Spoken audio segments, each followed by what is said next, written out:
Okay, quick experiment. Say the word yes while shaking your head no. Strange feeling, isn't it? Research shows nonverbal signals often outweigh spoken words, especially in first impressions. That quick disconnect you just experienced happens in daily conversations more often than we realize, and it can quietly shape how others see your confidence, reliability, and even sincerity. In this video, I'll show you the 3 main channels that decide whether people actually believe you, and 2 simple habits to align them.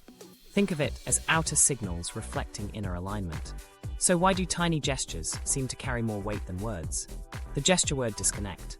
Why does it so often feel like our words get overshadowed by the way we move, the way we signal with our bodies? This is the essence of the gesture word disconnect. The uncomfortable gap that opens up when spoken language and nonverbal communication don't agree. Imagine someone telling you they're thrilled to see you while their body leans toward the exit. Which impression sticks? Most people register the physical signal first. Neuroscience and behavioral studies suggest our brains quickly process nonverbal cues, and when words and gestures clash, people often rely on the nonverbal to decide what feels genuine. You can feel this yourself in a 30-second experiment. Say yes while shaking your head no. For a brief moment your brain falters because 2 signals compete. Now picture someone else watching that. Even if they hear the word yes, they're more inclined to trust what your body is conveying. This isn't about the exact mechanics of neurons firing. It's about where we instinctively place trust. Studies show micro-expressions and spontaneous gestures are especially difficult to fake, and they trigger faster emotional reactions than words alone. That's why in everyday life, physical cues often hold the upper hand in shaping impressions. Updated brain imaging studies highlight this dynamic. When people encounter contradictory signals, the limbic system, the region involved in evaluating emotional meaning, lights up at the nonverbal channel first, flagging it as more urgent. Practically speaking, the brain identifies mismatches as subtle warning signs. The result isn't necessarily a dramatic loss of credibility, but these small contradictions quietly reduce trust over time. People leave a conversation not fully knowing why they feel unsettled, only that something didn't quite line up. Consider a few situations. A candidate in an interview says, "I perform best under pressure," but their arms are crossed, feet fidgeting, eyes darting away. The interview panel likely smiles, but what lingers is doubt. Or during a negotiation, when someone claims, "We're fully flexible," while their posture is defensive and rigid. The listener hears the words, yet their body registers something else. And in dating, subtle shifts can be decisive. A smile paired with leaning back toward the door sends a louder message than "I had a great time" ever could. In each case, gesture word disconnect creates a shadow of uncertainty that shapes the outcome. Humor can make this clear. Picture saying, "I'm very open to new ideas," while curling into yourself, arms wrapped tight like a protective animal. It looks silly, but in actual meetings, similar mismatches play out all the time. The contradiction undercuts the intended statement, even if no one laughs out loud. Coherence is what people seek, every channel signaling the same story. When alignment breaks, so does credibility. What complicates matters further is that most of us don't notice when we're sending mixed signals. Our gestures and micro-expressions leak automatically, usually without intent. Someone might say, "I'm fine," while clenching their jaw. Another might nod slightly while delivering disappointing news. The recipient may not consciously list these as contradictions, but their brain processes them instantly. Subconsciously, the scorecard lowers and trust erodes bit by bit. So how do you reduce these mismatches? Awareness is the foundation. One useful micro-practice is to record a short 20-second message. Perhaps your elevator pitch, a response to "tell me about yourself," or simply an introduction. Watch it back on mute. With the sound off, the body either supports the message or undermines it. Then take one key sentence and choose a single gesture that reinforces it. Practicing this builds a habit of alignment, not exaggeration, allowing the natural connection between words and movements to strengthen. Filler gestures often cause the most trouble. Nervous fidgeting with a pen, scratching the side of the neck, eyes dropping to the floor. These behaviors quietly suggest disbelief in your own message. By trimming them away, your main points come across cleanly. The goal isn't to choreograph every movement, but to strip away those signals that add noise. Interestingly, the feedback loop works both ways. When gestures and words line up, tension drops inside you as well. Research from 2025 demonstrates that consistent signaling reduces self-reported anxiety. Instead of splitting your energy, saying one thing while your body leaks another, you stay on a single track. That alignment feels calmer, steadier, and it shows.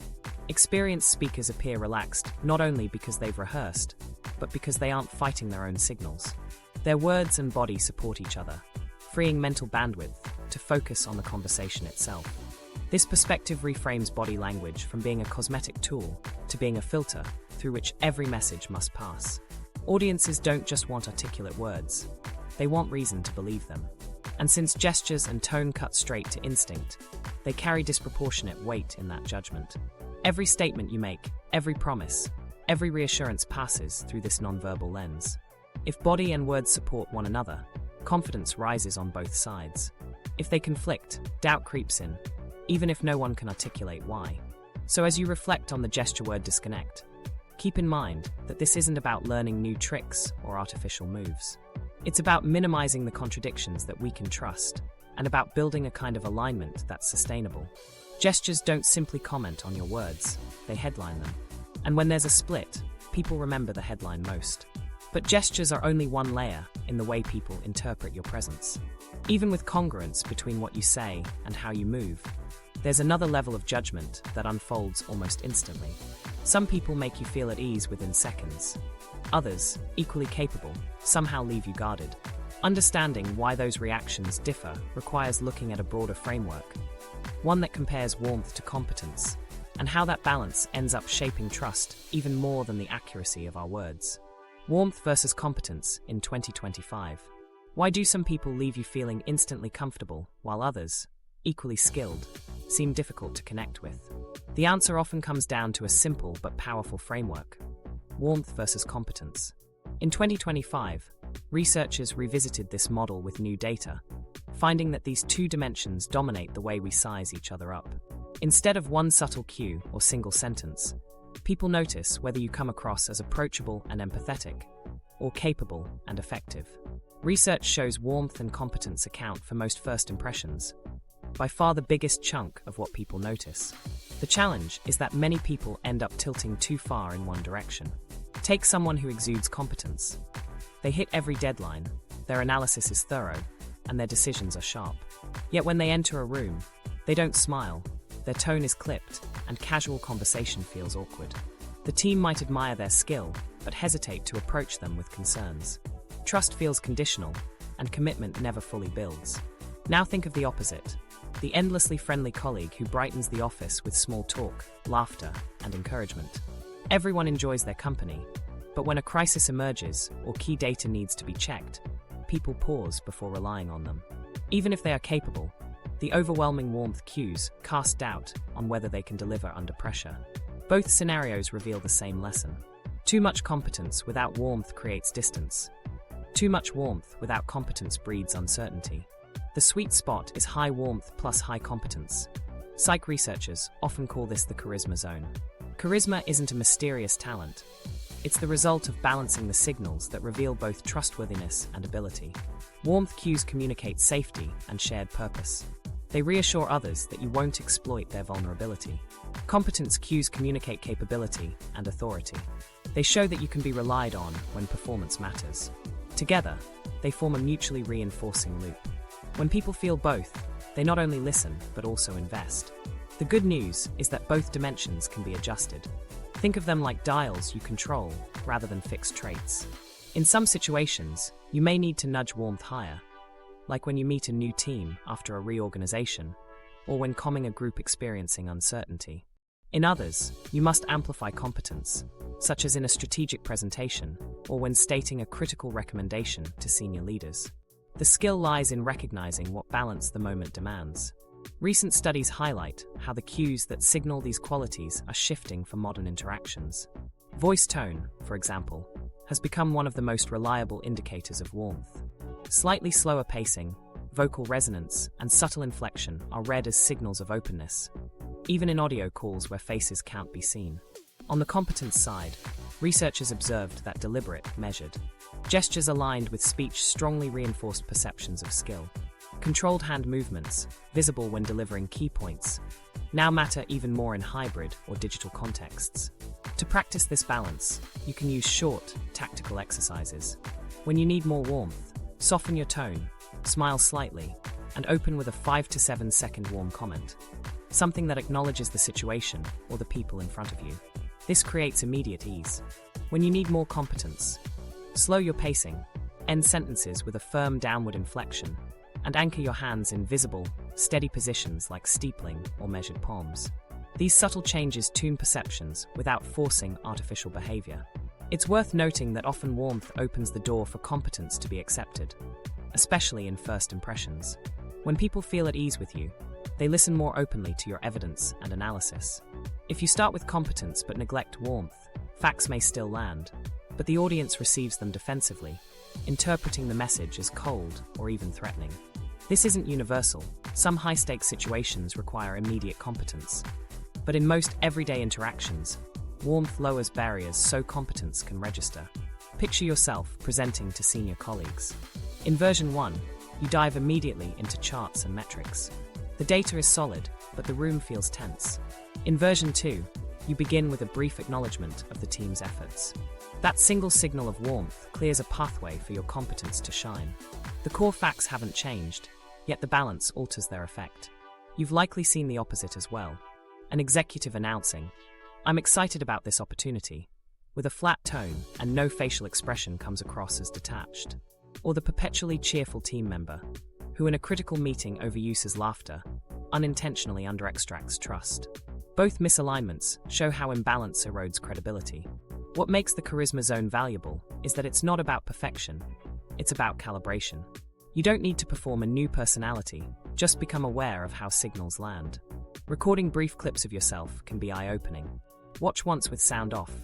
Does your body language read competent or scattered? Then listen without visuals. Does your tone sound approachable or cold? For most people, a few small adjustments shift how others perceive them.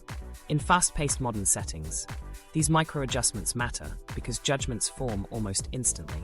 Within seconds, people categorize others as safe or unsafe, capable or incapable. Once this label locks in, reversing it is difficult. If you neglect to manage warmth and competence cues at the start, you may find yourself working twice as hard to undo a negative impression later. Importantly, this isn't one size fits all. Different roles and cultural contexts require distinct balances. A physician meeting a patient must quickly signal warmth to build trust before demonstrating professional competence. A lawyer in a courtroom may need to establish competence right away to assert authority, then layer in warmth to influence sympathy. A schoolteacher may lead with warmth the first day of class, but follow closely with competence to maintain control. These balances shift depending on the stakes. When you see leaders who appear naturally charismatic, remember they're often adjusting constantly, sometimes without conscious thought. They know when to shift from a relaxed expression to a firm hand gesture, when to add resonance to their voice, or when to soften tone to build rapport. In hybrid workplaces and global teams, where cues are transmitted through screens, this balancing act is even more critical because small misreads are magnified. So the takeaway isn't that you must master a rigid formula, but that you should remain flexible, adjusting your signals to fit the relationship and moment. Warmth without competence feels pleasant but weak. Competence without warmth feels sharp but isolating. Together, they build a foundation that makes influence sustainable. And yet, signals don't happen in isolation. Beyond what you project, the environment you inhabit and whom you share that space with can influence how others read you and even how you perform yourself. Researchers are now discovering that physical closeness itself may carry unexpected weight, affecting performance in ways few people imagine. The proximity effect on performance. Can where you sit, or who you spend the most time around, actually change how well you perform? It might feel counterintuitive, but research points to yes. Performance isn't shaped only by skill or motivation, it's also shaped by proximity. In fact, one large workplace study found that being within about 25 feet of a high performer improved personal output by roughly 15%. The reverse was equally clear. Sitting near a disengaged or low performer decreased results by close to 30%.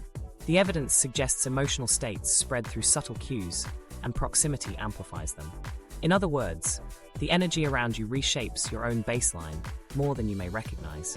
At first glance, this looks like a quirk of office seating charts, but the impact ran deeper. The study showed you didn't even need to speak with your colleagues. Just being inside another person's zone shifted your behavior. If the person nearby typed quickly, sat upright, and moved with determination, your own work pace lifted. If they slouched, stalled, or took repeated breaks, you unwittingly mirrored them. People in the study insisted their motivation was unchanged, but their numbers told a different story. Productivity rose or fell depending on who sat around them. Mirror neurons, the brain's mimicry circuits, likely play a role. As we unconsciously mirror posture, energy, and rhythm, we slip into alignment without realizing it. Think of it like this. Sit in a cafe beside a student reviewing notes, flipping flashcards, and typing furiously. Without effort, you'll probably find yourself concentrating a little harder. Sit by someone absent-mindedly scrolling their phone, and you're more likely to drift. The difference isn't mystical, it's the quiet pull of human mimicry. We're social creatures, wired to adapt to the signals just outside our focus. The effect extends past physical walls. Teams now work across time zones, swapping conference rooms for video calls. So does proximity vanish online? Surprisingly, no. Researchers have found that digital presence shapes results in similar ways. Closeness today often means visibility and responsiveness. Colleagues who keep cameras on, reply to messages quickly, and make themselves perceptibly present pull group energy upward. Those who hide behind muted screens, delayed responses, or clipped one-word answers end up spreading disengagement. While the setting has changed, the ripple effect remains. It helps to picture the digital equivalent of the office energy vampire. In person, it's the co-worker sighing at their desk, complaining under their breath, slowing the day for everyone around them. Online, it's the team member who joins meetings on mute with a blank expression, or who leaves Slack unread for hours. You don't always notice their effect right away, but over time, enthusiasm across the group drops. The contrast is stark when compared to colleagues who visibly engage, nodding at key points, posting quick affirmations, or answering questions promptly. Those signals act like sparks of motivation, pulling others into motion. What stands out is that proximity, whether physical or virtual, isn't neutral. It amplifies whatever tone is already dominant. That means if you want better energy and higher results, you can't leave it to chance. You must choose proximity with intention. In the office, sit near people who model the pace you want. Online, increase interaction with colleagues who stay accessible and engaged. Input drives output, and proximity is the hidden channel that shapes that input. Practical choices make this more than theory. If you control your physical space, lean toward energizers. Noise-canceling headphones or changed seating can dilute the pull of negative influences. For distributed teams, set up digital habits that mimic physical closeness. Behavioral researchers suggest something as simple as making 3 visible gestures each week. Turn your camera on during the first 5 minutes of a meeting. Reply promptly to 2 key Slack messages each day, and post a short end-of-week check-in. Each move acts like raising your head in a shared workspace, signaling presence and pulling motivation forward. These small changes accumulate. A manager rotating seats every few months can prevent productivity drag in offices. A leader encouraging cameras on or quick online acknowledgements can lift remote engagement without issuing a single directive. The principle is the same. Proximity spreads states, so set the default to motivated, visible states. Outside of work, you see this same psychology at play constantly. Gyms often increase effort simply by clustering participants close enough to see one another. Students score higher when seated near peers who volunteer answers. Dining choices shift depending on what others at the table order. Social environments constantly send contagious cues. The critical step is awareness. If you drift through environments without noticing who you sit beside, you borrow their pace unconsciously. If you choose strategically, you give yourself a performance edge without adding effort. Ignoring proximity can be costly. Surrounding yourself with low engagement erodes your own drive quietly. Performance drops, not because your skills diminished, but because your mirror systems adapted downward. Over time, this feels like personal failure, when in reality the baseline shift came from your environment. Once awareness sharpens, the link is easier to catch and redirect. For individuals, one safeguard is diversifying proximity. If you must share space with lower energy teammates, balance it by spending more time near those who demonstrate consistent focus. Online, That might mean setting notifications for positive collaborators, ensuring their cues reach you more often. At the same time, reduce exposure to disengagement you can't fix. Not by cutting contact completely, but by managing how long those signals dominate your feed. This isn't about avoiding people, it's about protecting bandwidth. The organizational layer matters too. Leaders often look for performance boosts through training or incentives, but often neglect simple seating and engagement design.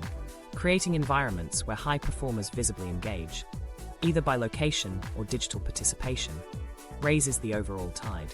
This simple design choice scales. One motivated manager can lift a department, while one disengaged figure can pull scores down across layers. It ties back to the earlier theme. Cues aren't isolated.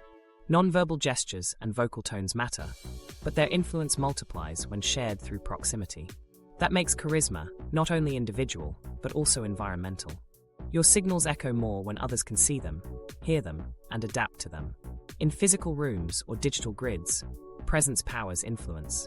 So yes, sitting closer to certain people can make you better at your job, and positioning yourself near disengagement can quietly sabotage your results. The research is clear on this. Whether in chairs 25 feet apart, cubicles side by side, or squares on a Zoom screen, the energy you absorb becomes the energy you project. Which leads directly to a bigger question. If presence is contagious, what do your own signals look like when most of your presence is digital rather than physical? Because body language doesn't disappear, it just shifts into a new medium.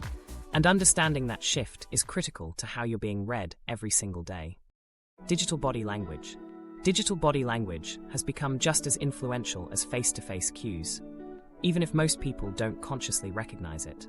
Instead of handshakes or eye contact, what shows up online are patterns of punctuation, reply speed, emojis, and word choice. These subtle signals shape impressions in the same way crossed arms or a raised eyebrow would in person. And because so much professional and personal communication happens through screens, these digital cues shouldn't be dismissed as trivial. They're now central to how we come across. Research on digital body language finds misinterpretation rates can be high. Tone and response timing are two of the most common sources of confusion. Without facial expressions or vocal inflection to guide us, the brain fills in gaps by attaching meaning to small details. A period at the end of a sentence, a delay in response, a missing emoji. These details can transform neutral text into something that feels cold, passive-aggressive, or rushed, even when the sender never intended it that way. Take punctuation as a clear example. Writing sure may not feel any different from sure to the person typing it, but to a reader, the first can sound abrupt while the second feels enthusiastic. Extend that to timing. Replying within minutes reads as engaged, while replying hours later can feel absent or even dismissive. Silence itself becomes a form of body language online. Short replies highlight the risk most clearly. A single-letter text like K or a clipped "got it" often reads as curt to many recipients. Someone may mean efficiency, but the other person interprets coldness or even irritation. If your intention is warmth, add a word or two, "sounds good," or "thanks for the update." That small adjustment makes your digital tone align better with how you actually feel. Emojis can play the same role. A simple smile or thumbs up often prevents misreads, while leaving them out in contexts where people expect them can make your messages feel detached. A study of professional email responses showed that shorter messages under 20 words were much more likely to be perceived as dismissive, even if the sender simply wanted to be efficient. Replies like "will do" or "noted" achieve the function, but can erode trust if repeated too often. Longer responses not only add clarity, but also quietly signal effort, something people naturally associate with care and attentiveness. In this way, quick digital acknowledgements resemble distracted nods in live conversation, while fuller replies feel like turning to face someone directly. One practical approach is to align your digital habits with your actual intentions. If you want to communicate attentiveness, show it through phrasing that demonstrates care. Instead of "THX, try, thanks for the effort on this." Using names is another micro-habit that consistently registers as warmer. Saying "good idea, Alex" feels more personal and inclusive than a generic "nice idea." These small touches lift perceptions in conversations where invisibility often dominates. Another research-backed strategy is to send short acknowledgements that also set expectations. When you don't have time to reply fully, use a 1 or 2 line placeholder like "got this," can send you a detailed update by 3 p.m. That style of message prevents misinterpretations about silence, signals presence, and creates clarity. It functions as the digital version of eye contact, a quick signal that says, "I see you, and I'll engage more soon." When thinking about digital body language, 3 simple rules cover most of the ground. First, reply time itself carries meaning. Quick responses signal engagement, while long delays risk signaling detachment. Second, punctuation changes tone. Periods, ellipses, and exclamation points substitute for facial expressions and vocal inflection. Third, personalization matters. Using names or brief context makes people feel acknowledged. These aren't mechanical tricks, but habits that shape whether your digital presence feels connected or distant. Consider how strong these effects are in workplace tools like Slack or Teams. A manager posting, "We need to talk," generates tension. Add 3 dots, "We need to talk," and people may assume conflict. Swap in an exclamation point, and it feels constructive or even encouraging. The same words, 3 very different perceptions. Punctuation in digital space becomes the new micro-expression, and while you may type it casually, readers often assign lasting meaning. These patterns extend beyond private chats. On LinkedIn or other social networks, the way you comment, post, or reply broadcasts cues to far more people. A thoughtful comment on a colleague's post communicates warmth and intelligence. A one-word reply can come across as indifference. Overposting risks drowning your competence in volume, while never posting implies disconnection. Online presence isn't only about content, but about the alignment of tone, rhythm, and consistency. Each interaction builds into a broader impression that others hold of your character. Humor shows how delicate digital cues can be. Take the infamous ellipsis, "fine" or "sure." Those 3 dots can turn neutral words into suspicious or passive-aggressive signals. In person, a grin or smirk would clarify the tone. Online, absent those physical cues, the ellipsis hangs ominously. Readers fill in the gap, often imagining annoyance or sarcasm. What was intended as casual or playful becomes a source of friction. That single choice of punctuation ends up shaping the entire exchange. Awareness becomes the key. Just as you manage body language by matching gestures to words, you manage digital body language by aligning signals with intent. If you aim to reassure, add warmth into phrasing. If you want to show competence, be both clear and concise without crossing into abruptness. Let your digital cues reflect your actual intention, its authenticity in text form. And because misreads are unavoidable, stay open to clarifying when tone gets lost. Tools can't supply your posture or your voice. It's up to you to provide digital equivalents. The encouraging part is that digital cues can be as powerful in building trust as spoken ones. Timely acknowledgements create reliability. Thoughtful word choice builds warmth. Personalized signatures or name usage let people feel recognized. Well-balanced emails or chat replies generate the equivalent of a confident gesture. When monitored and refined, these signals don't just prevent miscommunication, they actively boost your credibility and connections. What makes digital body language so critical is how fast impressions accumulate online. Messages, posts, and texts come at a higher volume than in-person conversations. Each one is another microsignal, another chance for interpretation. Professional trust rises when emails balance efficiency and warmth. Team morale improves when leaders practice attentiveness in their replies. Friendships deepen when texts avoid cold abruptness.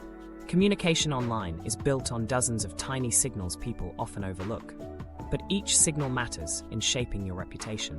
Ultimately, your body language hasn't disappeared in digital spaces, it has transformed. In face-to-face settings, words, tone, and gestures work together. Online, words take on the double duty of meaning and expression. Punctuation takes the place of facial cues. Response timing mimics attentiveness or distance. Emojis serve as modern smiles. Every digital trace you leave contributes to the impression you generate. With deliberate attention, you can replace ambiguity with alignment, ensuring that the spirit you intend is the one received. When people describe digital communication as impersonal, they're often reacting to misaligned cues, not the medium itself. Messages that feel detached are usually sending subtle signals. Brevity without warmth, delays without explanation, punctuation without care. But once you adjust the cues to reflect genuine intent, online exchanges can feel just as authentic as in-person ones. Charisma isn't limited to handshakes or eye contact. It extends through your responses, your phrasing, and the clarity you offer in message after message. And while digital presence shapes our day-to-day work and friendships, its influence stretches even further into our private lives. Nowhere is that more obvious than in our search for connection. The very same principles of online signaling show up in places where the stakes feel even higher: profiles, introductions, and first impressions made across dating apps. Modern dating cues. Why do some dating profiles grab attention while others, even with similar effort, quietly get ignored?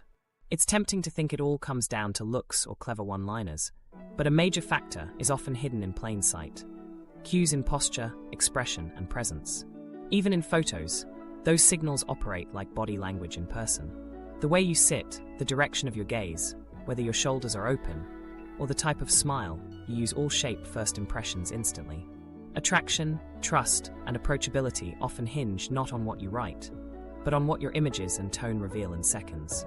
Recent studies suggest posture, eye contact, and authentic smiles strongly influence dating engagement, often as much or more than the traditional attractiveness measures people obsess over. Speed dating experiments and physiological research also find that synchrony and genuine microexpressions predict mutual interest better than scripted jokes or staged poses. What this means is that relaxed authenticity in your photos and tone translates directly into better outcomes than carefully forced performances.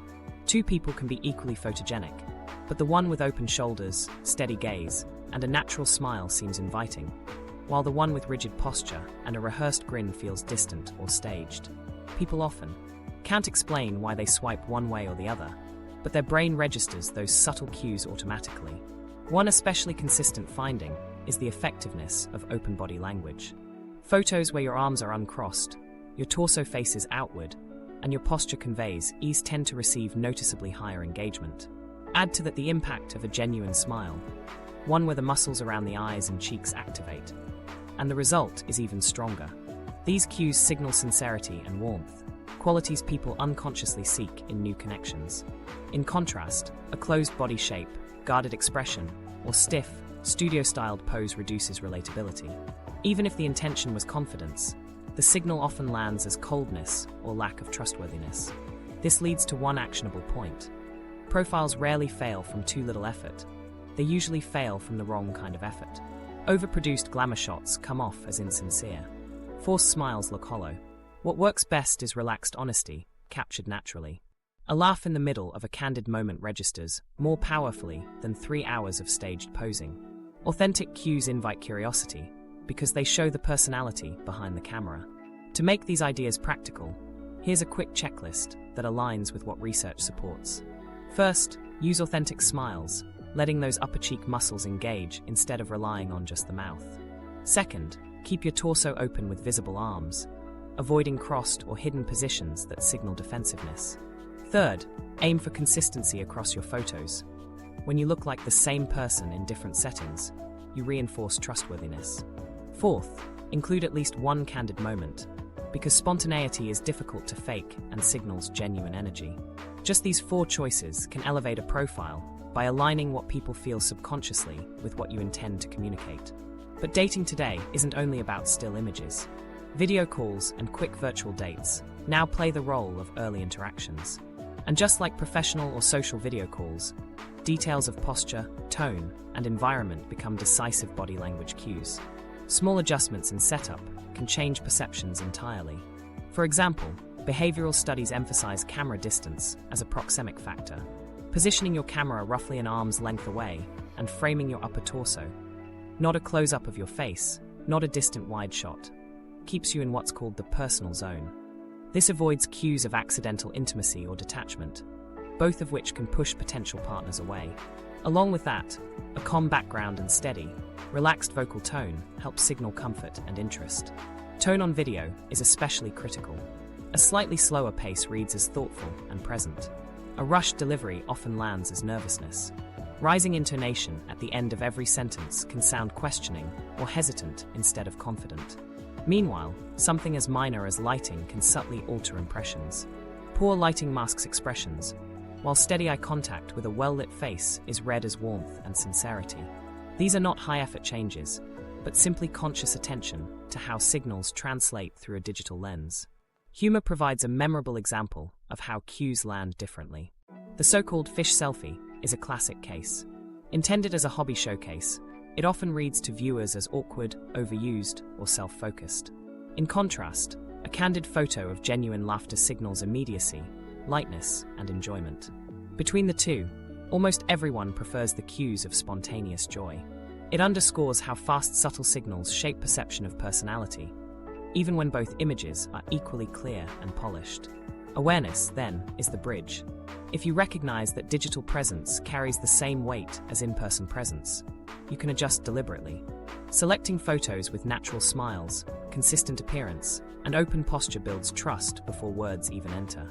On video, creating a balanced framing distance and speaking with steady vocal pace turns first dates into authentic conversations instead of anxious performances. These adjustments improve engagement, not by manipulating, but by aligning your presentation with how human brains are wired to evaluate cues. Consider what this alignment produces in practice. A mismatched smile may get you swipes but no follow-through. A consistent, authentic signal of openness, however, improves both initial responses and the quality of connections that emerge. Authentic signals not only increase engagement, but also attract people who respond to real energy. Forced cues do the opposite. They leave the other person uncertain or disengaged. It's also worth noting how small inconsistencies erode trust. A profile with different stylistic photos, one highly filtered, another casual, another completely different in style, creates doubt. Viewers wonder which image represents the real person. Research shows that consistency across contexts reinforces credibility.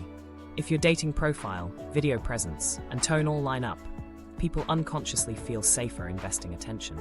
If they don't, the friction grows. Equally important is remembering that cues are not uniform in meaning. One person sees assertiveness in a certain posture, another sees arrogance. One sees brevity in a text reply as efficient, another sees it as dismissive, which means the outcome of signals depends not only on what you project, but also on how the other person interprets them. Modern dating cues are therefore a negotiation between intention and perception, and success depends on narrowing the gap. For that reason, focusing only on what works best misses the variability across audiences. While authentic smiles, open postures, and consistent presence are broadly favorable, interpretations also shift depending on someone's age, cultural background, or expectations. For example, emojis used casually in messages might charm some readers while irritating others. A delayed reply may seem thoughtful to one group, but careless to another. The same cues send different messages across different people.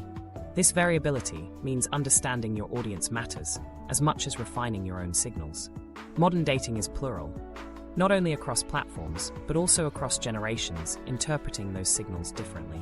The same body posture, text formatting, or emoji choice can be read one way by a 30-year-old and the opposite way by a 50-year-old. The same cheerful thumbs-up emoji may be interpreted as positive by one group, but passive-aggressive by another. So while it's clear that posture, smiles, and tone predict success in online dating, the bigger challenge is recognizing that those signals don't land uniformly. They create fast impressions through cues, but the meaning of those cues shifts between audiences. And that's where the next issue comes in. Understanding why the same behavior can create warmth in one group while sparking tension in another. Appreciating those differences is just as important as projecting clear cues in the first place. Generational differences in cues. Generations interpret cues in different ways, almost like speaking related dialects with overlapping but not identical rules. These variations mean the same gesture, tone, or digital symbol can be taken as respectful in one group and awkwardly out of place in another. For example, steady eye contact often reassures Gen X or Boomer professionals who grew up treating it as a marker of credibility.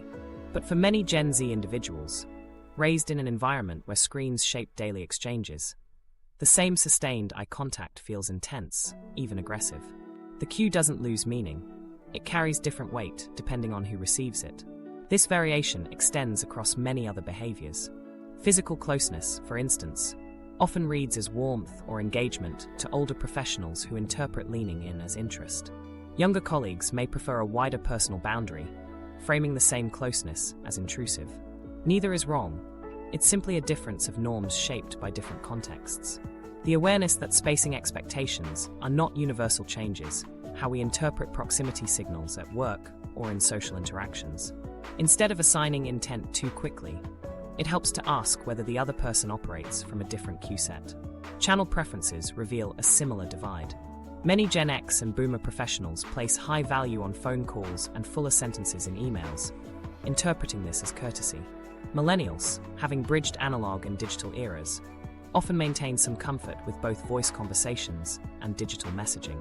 Gen Z tends to prefer rapid text-based exchanges, seeing lengthy calls or formal notes as disruptive.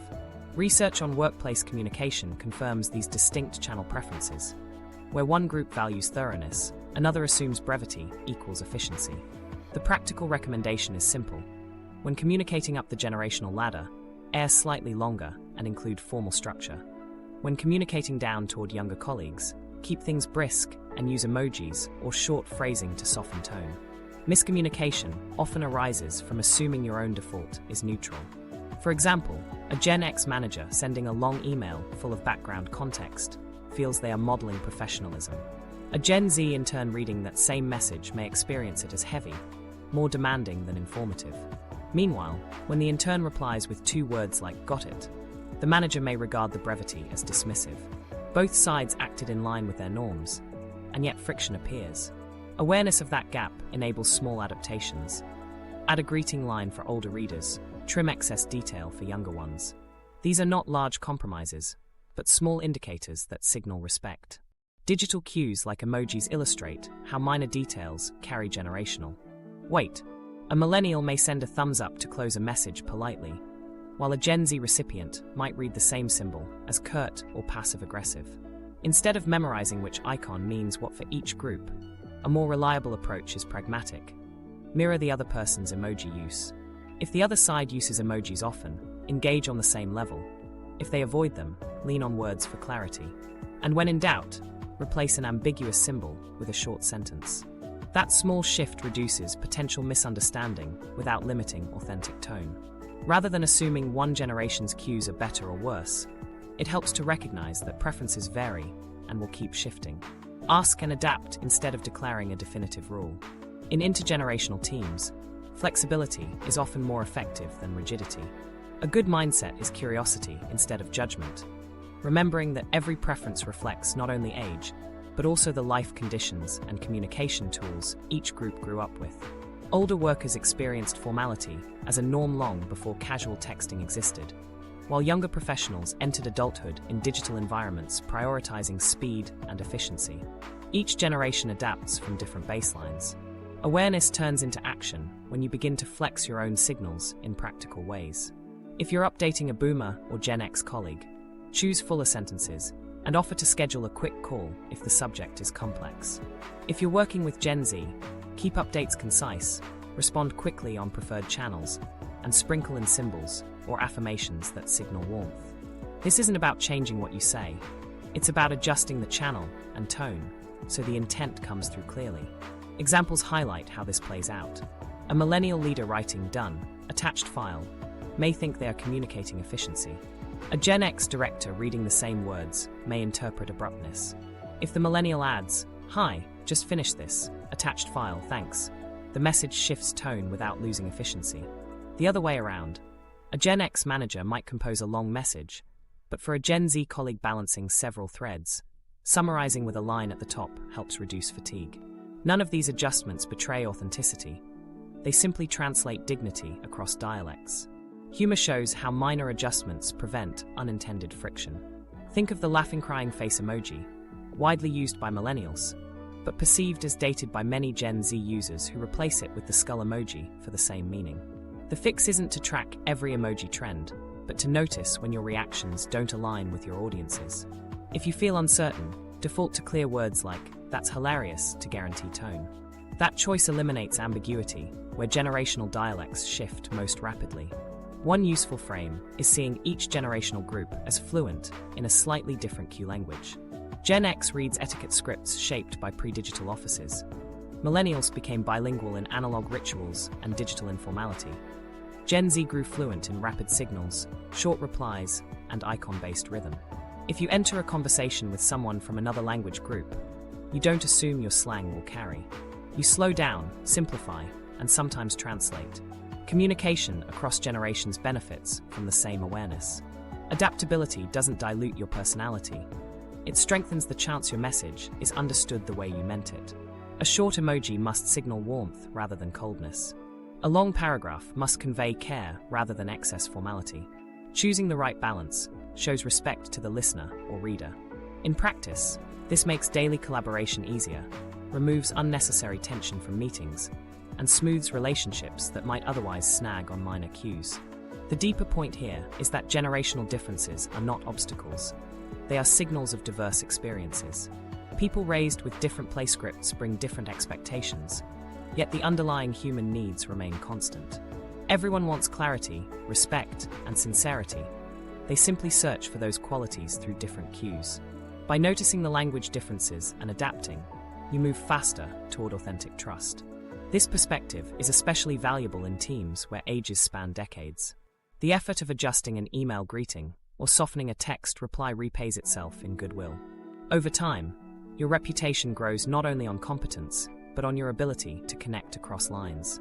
Respecting each group's preference signals awareness, which creates trust, which turns into smoother, calmer collaboration.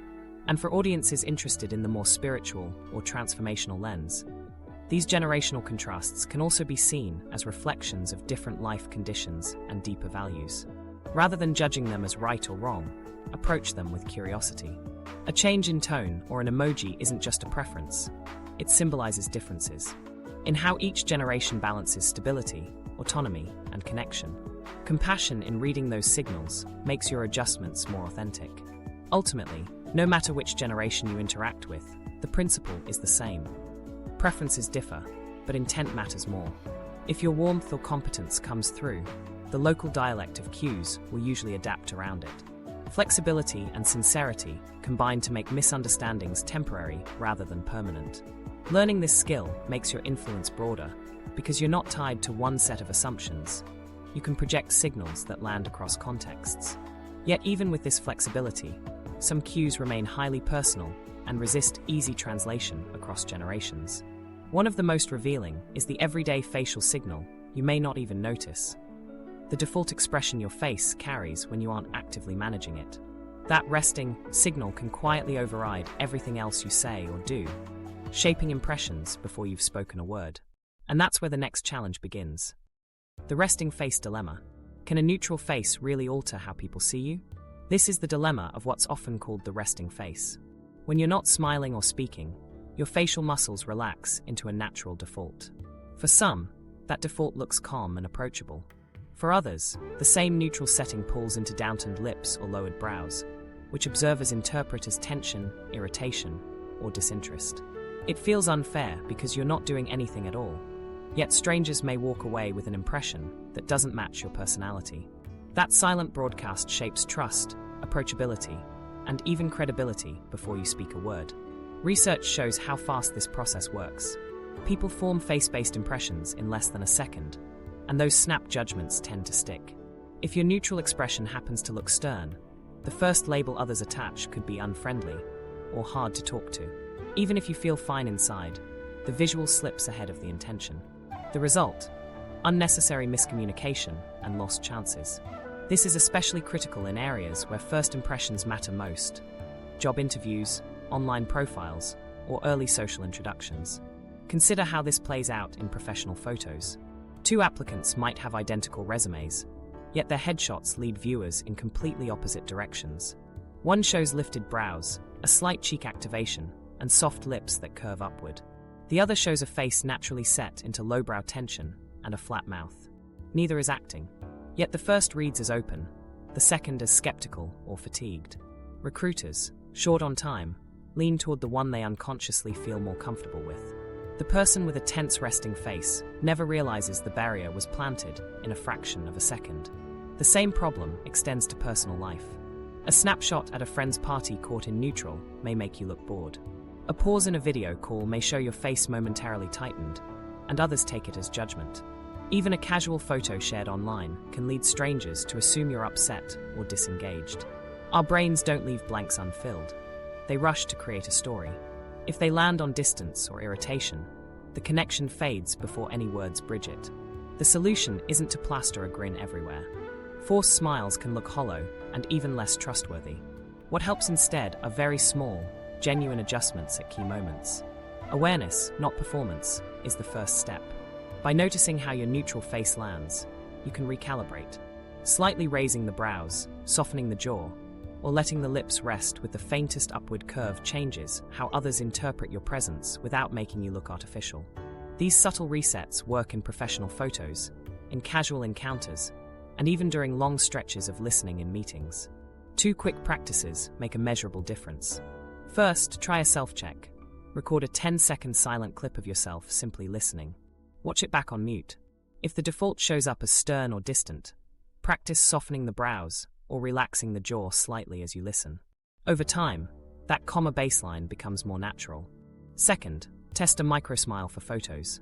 Instead of forcing wide teeth, activate the muscles at the cheeks and near the eyes. These micro-adjustments resemble what researchers call Duchenne markers, the small signals that make a smile look sincere. A relaxed posture and genuine mini-smile communicate warmth without strain, a reliable tool for profile pictures or ID headshots. This doesn't mean changing your face completely. It means giving your natural signals a fair chance to be interpreted accurately. But it's also important to recognize that not everyone can modify these expressions easily. For neurodivergent individuals, or for people from cultural backgrounds where facial display norms differ, the idea of adjusting might not be practical or desirable. In those cases, other cues can reinforce your intent: vocal tone, word choice, context, or even captions on images. A warm note under a profile photo, such as excited to connect, or a quick verbal acknowledgement during a meeting can reshape impressions without altering muscle movement. On video calls, this matters even more. There are long stretches where you aren't speaking, and your resting face becomes your main contribution. If your features naturally appear intense, colleagues may assume you're displeased. Adding small signals, gentle nods, relaxed mouth corners, release of forehead tension, keeps your presence aligned with your real perspective. You don't need to smile constantly, but you do need listening cues that reassure others you're engaged rather than withdrawn. The same principle holds for still frames shared online. Many people upload snapshots from talks or events without checking how the frozen second looks out of context. A thoughtful pause might appear like disdain once locked in an image. One of the simplest fixes is to preview the frame with fresh eyes and ask, if a stranger saw this photo, would they assume I was approachable or closed off? If the answer feels off, retake or reselect. Just as we proofread words for tone before publishing, we can proof-check faces for unintentional headlines. Studies also reveal that overly forced positivity can backfire. Photos with strained smiles often earn less trust than those with authentic micro-movements. The aim isn't to look cheerful at all times. It's to signal a baseline that doesn't unintentionally push people away. Light touch adjustments are enough. That's why viewing your own default is crucial. Many people never notice their resting cues until they see them on camera. Once you become aware, the adjustments become as routine as straightening posture in important settings. If you find the idea hard to apply, ask trusted friends for feedback. Show them a few photos and ask what emotion they see first. If multiple people read a negative signal you didn't intend, then it's likely strangers will too. This outside perspective identifies gaps quickly and saves you from guesswork. Treat it not as judgment, but as calibration, so what you broadcast fits who you are. And remember, if altering your expression isn't possible or feels wrong, use context compensation. Add text or tone that counters misreads. A caption like "best day at work" under a serious photo reframes it immediately. Awareness doesn't mean cosmetic performance.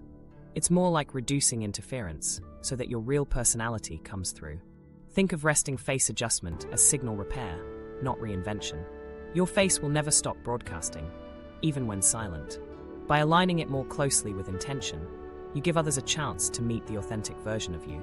On a deeper level, this is not only about how others see you, but about how energy comes through you. Facial relaxation often mirrors inner calm, while facial tightness mirrors internal stress. Checking in with your resting cues can be a doorway into noticing tension you didn't realize you were carrying. Softening expressions starts internally. If you relax mentally, the face follows on its own, and the signals others perceive will match what you feel. In that sense, micro-adjustments are as much an inward practice as an outward one.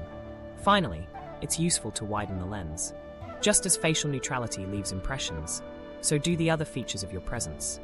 Your tone of voice, your posture in silence, even the way you begin and end conversations. Each acts as an ambient cue people register quickly without thinking. The neutral expression is one piece of that system, but not the only one. Where the face sets the visual impression, voice often sets the emotional impression.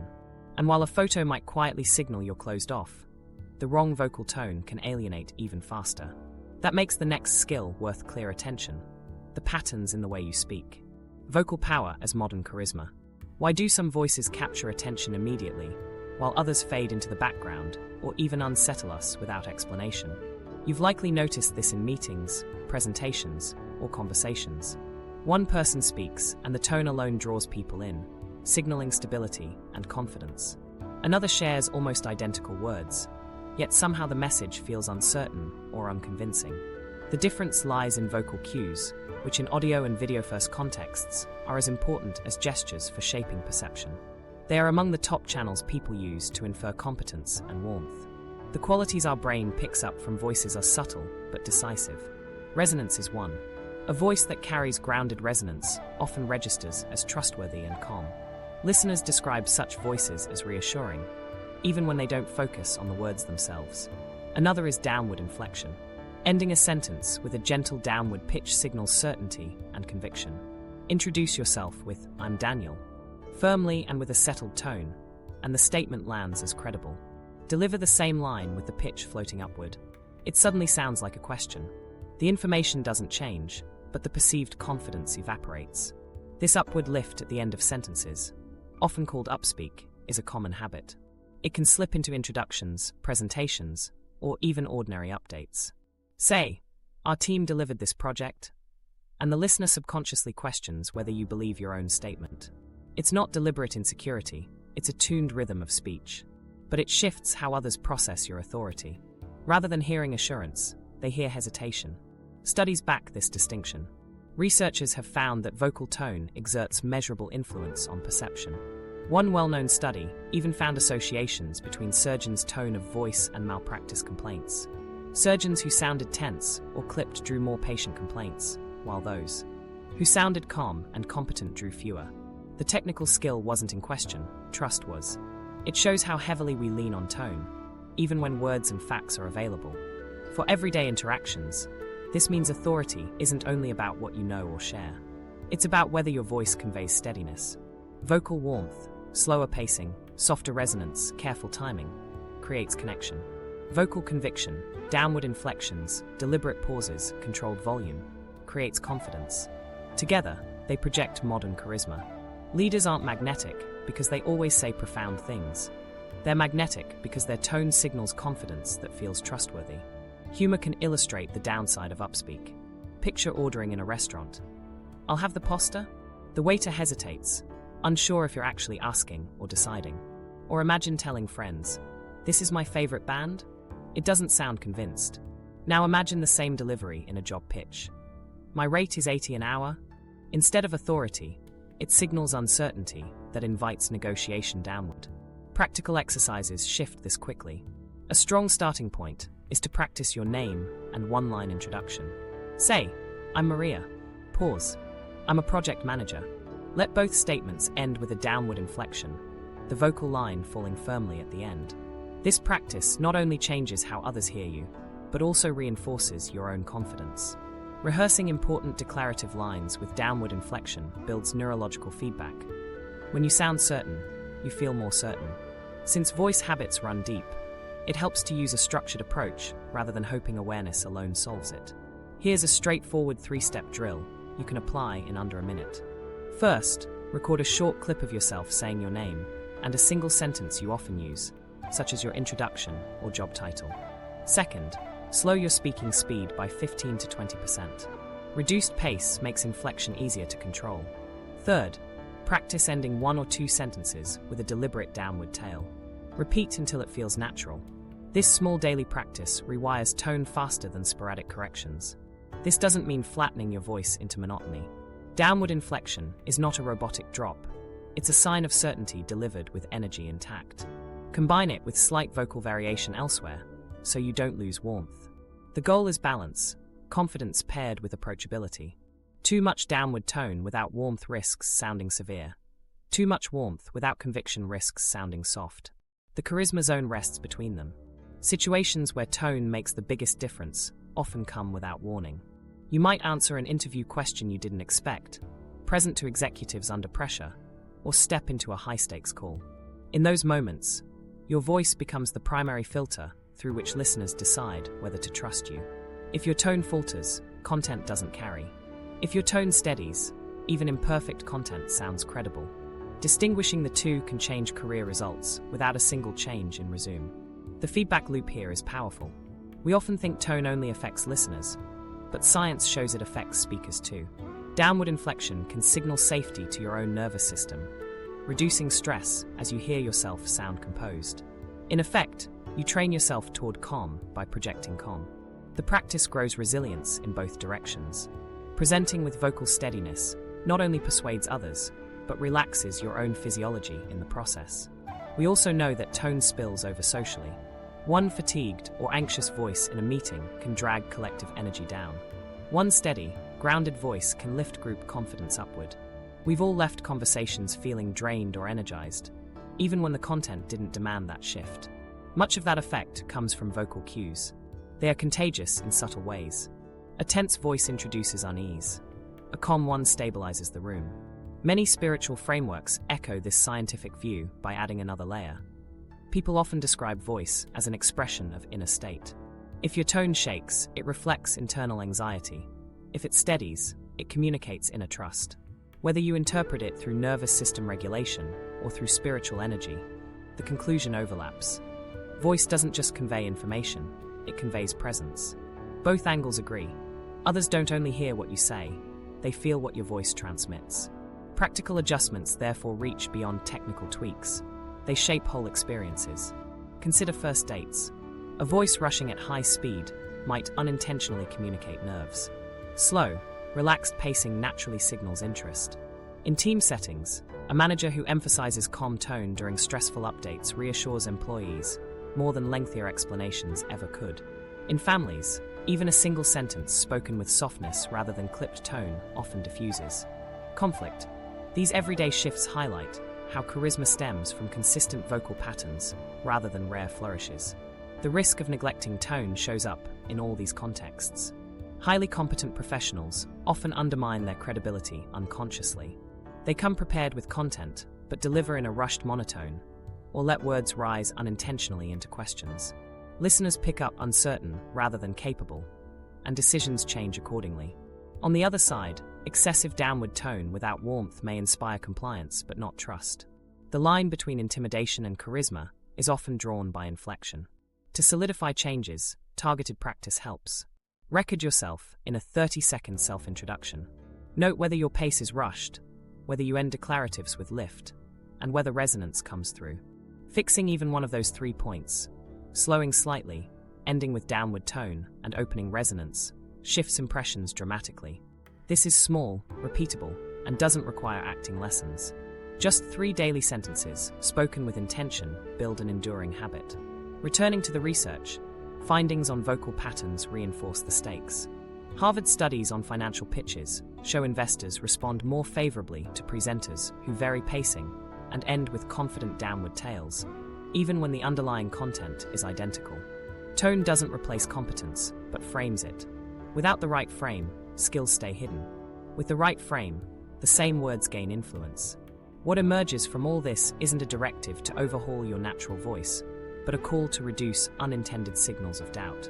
Keeping authentic character intact while steering away from automatic upspeak or rushed delivery is enough to build trust. You don't need to become louder, more dramatic, or more theatrical. You need to be deliberate about how statements land in listeners' ears. Most of the work involves trimming habits that weaken authority rather than adding new tricks. Ultimately, vocal power acts as modern charisma because it fuses confidence with warmth in a channel everyone instantly processes. It isn't a hidden trick. It's an everyday presence that shows up in client calls, casual chats, leadership moments, and even dating interactions. People instinctively judge voice because it feels visceral. When your tone supports your words, the message lands fully.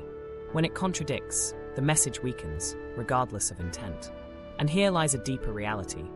The influence of voice doesn't stop with individuals. Voices ripple outward, shaping collective mood, energy, and group behavior. You've probably felt it. Leave a call feeling anxious because someone's tone carried stress, or leave inspired because another's tone radiated steadiness. This isn't simply about sound waves. It's about how cues travel across people. So while strengthening vocal habits transforms personal charisma, it also reveals a broader dynamic. Human signals spread further than we expect. Tone doesn't just change an interaction. It sets the emotional conditions others carry forward. And if voice alone can change a mood, then what about shared expressions, body cues, and emotions themselves? Can they spread the same way, like unseen currents we pick up without choosing? The contagion of cues. Emotional states spread through groups far faster than most people assume. Research shows that subtle shifts in facial expression, posture, and tone are unconsciously mirrored by others, and this transfer happens in less than a second. Studies on physiological contagion, such as the well-known experiment where participants exposed to fear sweat showed their own stress responses without any awareness, demonstrate how easily tension passes from one individual to another. What feels like your private mood is often the result of signals you've absorbed from those around you. This process, called emotional contagion, begins through mirroring. Neural circuits in the brain activate when we observe behaviors or expressions in others, nudging our own body to follow. A colleague who sighs heavily or fidgets nervously doesn't only display stress. They can trigger tiny echoes of that state in everyone nearby. One calm and grounded person can offer the opposite effect, lowering collective tension simply through their steady presence. Group energy isn't abstract. It is a chain of cues and responses that continuously shapes how each person feels. Importantly, emotional contagion isn't limited to face-to-face settings. In distributed workplaces, researchers have found digital communication carries the same properties. Delayed responses, curt punctuation, and repeated negativity in chat threads have measurable effects on morale across teams. A single teammate consistently posting heavy, pessimistic comments can influence the overall emotional baseline, just as one overly upbeat contributor can lift collective tone. Digital cues like emojis, ellipses, or timing patterns may seem trivial, but neuroscience confirms they activate the same systems of interpretation that govern in-person interaction. In large group chats, those signals scale quickly, tilting entire conversations toward optimism or fatigue. The workplace implications are significant. Teams exposed regularly to negative cues, whether in physical proximity or in digital spaces, often see productivity dip. One longitudinal seating study showed that employees working near disengaged colleagues underperformed by measurable margins, even when their skills and motivation were intact. The environment shifted their output downward without their conscious recognition. Conversely, sitting within range of a high-performing peer improved personal results, showing how contagious cues can either accelerate or suppress performance. Awareness of this pattern transforms the way we consider collaboration, because it's not only skills that matter, it's also emotional exposure. Leaders in particular act as amplifiers, because their expressions, phrases, and tone are interpreted as signals of direction. Any emotion they project builds momentum in a group. A leader walking into a room rushed and clipped primes the entire group for stress. A leader entering centering themselves and offering focused energy stabilizes others. Simple routines, 5 minutes of visible warmth, steady pacing, or acknowledgement on a video call, set an emotional frame others unconsciously mirror. This isn't about theatrics, it's about establishing conditions where positive contagion flows. For individuals, a practical approach is to apply a short mnemonic that interrupts the automatic cycle. One habit drawn from research on emotion labeling is pause, name, anchor. First, pause for a moment to notice whether you're absorbing signals that don't belong to you. Second, name the state internally. This feels like tension, or I'm picking up irritation. Studies from UCLA show that labeling emotions downregulates amygdala activity, calming the system. Third, anchor yourself with a grounding tactic, such as a slow breath, a short walk, or intentionally redirecting attention. Practice consistently. This 3-step pattern creates space between noticing someone else's mood and unconsciously adopting it.